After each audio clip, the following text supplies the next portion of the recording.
Ning pagbutang-butang mao ni siya ang dako kay natong problema dinhis kalibutan karon labi na gid dinhis Pilipinas. Daghan kay ta dinhig mga kaso nga dili bitaw klaro ang ebidensya, pero mahimuag desisyon. Ato lang diha sa prisuhan, ako mga 5 ka tuig magyud kong apostolate sa prison ministry. Naay mga istorya ang mga inmates kanang mga detainees nga napasanginlan lang sila, nainteresan lang sila, gikalagutan lang sila, mao nang gihimo-himuan sila kaso sa ato sa rong political arena, kaning ato rong mga dagko sa politics nga nagkinihaay, nagdinakupay. Sige lalis, maglibog na lang tag kinsay gasulti nila sa tinuod.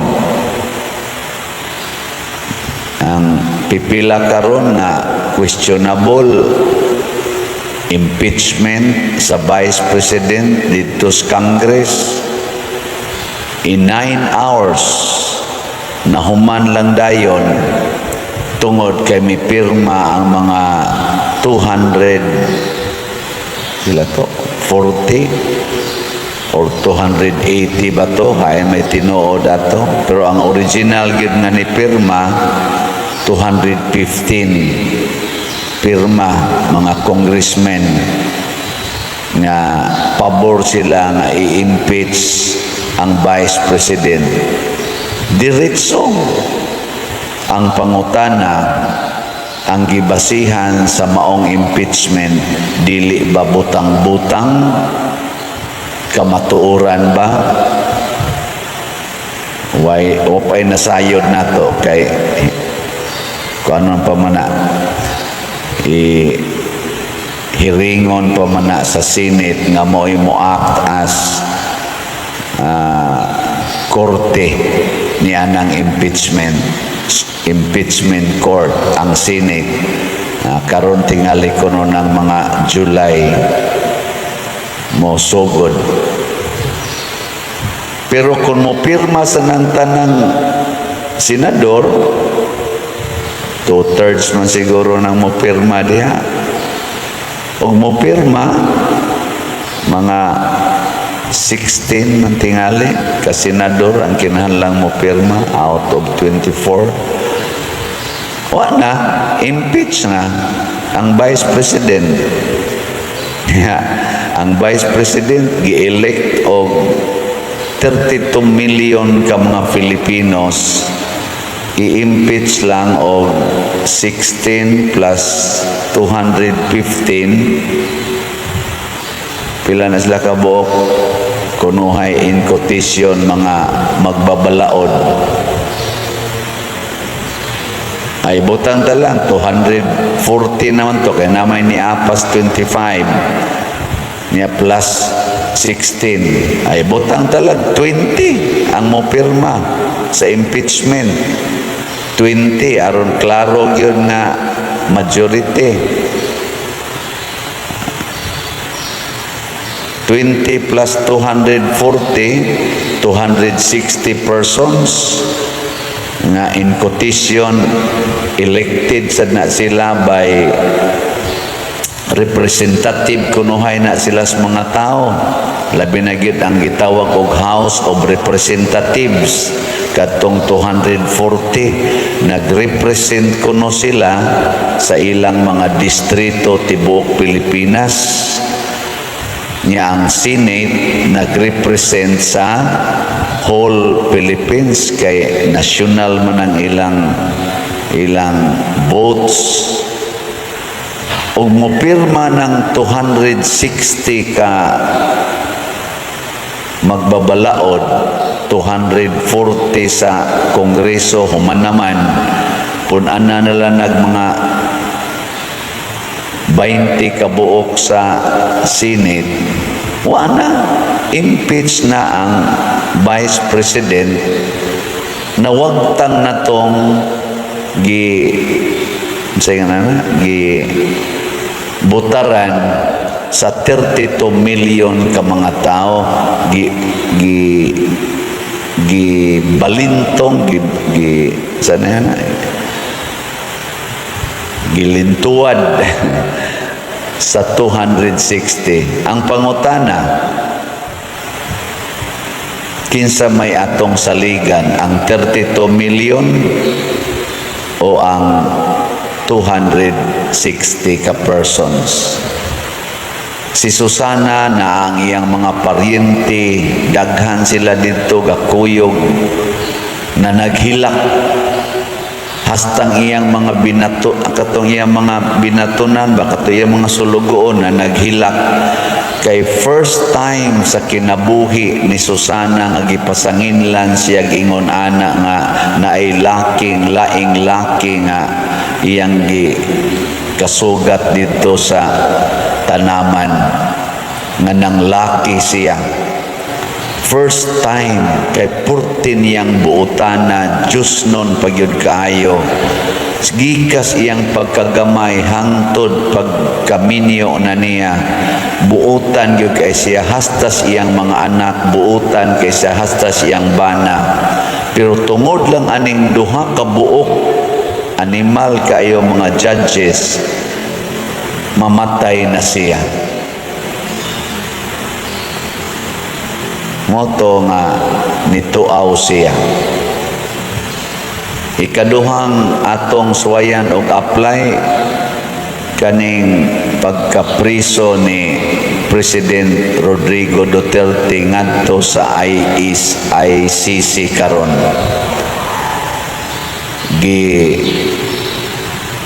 Pirmahan ra ni sa korte sa ICC nga dunay arrest warrant, gipasa ngadto kuno sa Interpol. Nya ang Interpol mao ining instruct sa Philippine government, ug ang Philippine government pinanguluhan sa atong police officers ni arrest ni President Duterte and less than 24 hours na materialize dayon ang arrest o na padala dayon si President Duterte og napriso karon dito sa ICC nga prisuhan sa The Hague. Ang pangutana, kinsa may nagtugas tinuod ani karon? Ang mga tao nga nagsige og rally tibuok Pilipinas hasta ngadto sa laing nasod, mga OFW, baga ang panon sa katawhan, millions of them na nagrally, nga nagsigig ingon nga ibalik diri sa Pilipinas si Tatay Digong, o ang kining pipila nga mga lawyers sa ICC o sa ato dinhing Philippine government nga nagsigig ingon kinahanglan anha ginadiha ibutang si former President Rodrigo Duterte. Pila ra ni sila kabuok ug atong iphon wa gay nilitingan sa kabot og 100 kabuok kining mga lawyers in quotation nga nag-file og kaso nga gitawag og crime against humanity. Nga ni ay millions of Filipinos here and abroad nagsigig ingon ibalik nga ris Pilipinas si Rodrigo Duterte. Kung inyo mang hiringon, inyo mang prisuhon, diri maghiring sa Pilipinas, ginamit ang korte sa Pilipinas o prisuhan sa Pilipinas. Pero naay pipila nga niingon diha gid na sa ICC ibutang og diha desisyonan ang iyang kaso. Kinsa maron ani nila ang nagsultis tinuod o kinsa may namakak. Gilingay mong tupad. Yung nakasulbad ka na. Kasulbad ka. Kinilang usang duha. Naapay daghan karon nga gipangsulti diha sa atong gobyerno o sa atong nakita dinhi sa atong palibot nga usahay makapangutana tag kinsa may nagsultis tinuod dinhi sa kalibutan. Mga igsoon, kasagaran mudaog yun ang bakak, mudaog yung bakak dinhi sa kalibutan ba. Mao na si Jesus wa sad siya ilha sa mga Hudiyo ug niingon si Jesus di gyud mo kaila nako kay di man mo mutuo nako. Kani manggong reason mao ni siya ang gamiton sa legal proceedings. Reason, rason. Ang rason mubase na sa mga sa nagsulti, sa mga witnesses o sa mga evidences. Mo na ang rason. Wa gani ebidensya, dili gani credible ang witness, dili ka kadaog sa kaso. Ang gusto ni Jesus aron makailata niya ug makatugkad tas kamatuoran, mogamit gid ta og pagtuo og Diyos nung kaalam, divine wisdom niya, faith. Muna si Daniel, kaning propeta nga batanon, siya iniingon nga di ko mo apil anang kamatayon anang babayhana kay namakak na sila. Kinsa may nagsulti ani ni Daniel, dili ang ilang balaod kung dili ang enlightenment sa Holy Spirit. Kana bang maminaw ta sa Ginoo, matugkad ra din natong atong mga puzzles karon, mga legal puzzles sa atong nasod kung maminaw ta sa Ginoo. Kana bang ang atong kasing-kasing muabli nas kamatuoran? Sige, pangutana sila si President Bongbong Marcos, sila si General Torre, si General Marvel, si Remulla, si President Duterte, si Sara Duterte, ang mga congressmen. Pangutana ang inyong kasing-kasing in front of God who knows everything,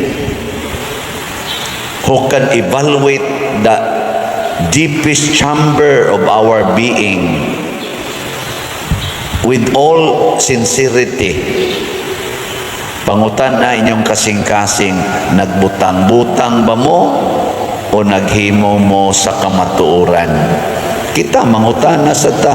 Hasta ning nagsuporta ni President Sara o Vice President Sara o ni President Duterte, ato sang pangutanon kining atong rally-rally, kining atong pagsigig tigom-tigom, unsa man ni gibase ni sa Dios non nga guidance o ato ra gining pakita nga daghan lang gid ta. Nana ba? O kamo sa dihang gasigig saway ani pangutan asa inyong kaugalingon. O unsa may mga parameters, pipila ka mga parameters para masayod ta nga ang Diyos nung kamatuoran mo'y atong gisunod. Una, maghatag gina og kalinaw. Basta sundon ginato ang Diyos nung pamaagi na agyo'y kalinaw, magmalinaon. Ilingay mong tupad, ina malinaon ra imong kinabuhi ron. nagkagubot kaya ng imong kinabuhi sa ato pa namakak ka, nagsigi kag pamakak. Ana na. Bisan pag dato na kay kastanan, niya wa kay kalinaw, ikaw mo'y kinadak-ag ranggo, presidente ka, senador ka, congressman ka, gobernador ka, daog kas eleksyon, landslide, pero tikas di ay, wa jud kay kalinaw. Ikaduha, dunay kalipay sa kadaghanan, sa katilingban, tawgon na nato og happiness as community. Kana bang malipayon ang nasod nga Pilipinhon?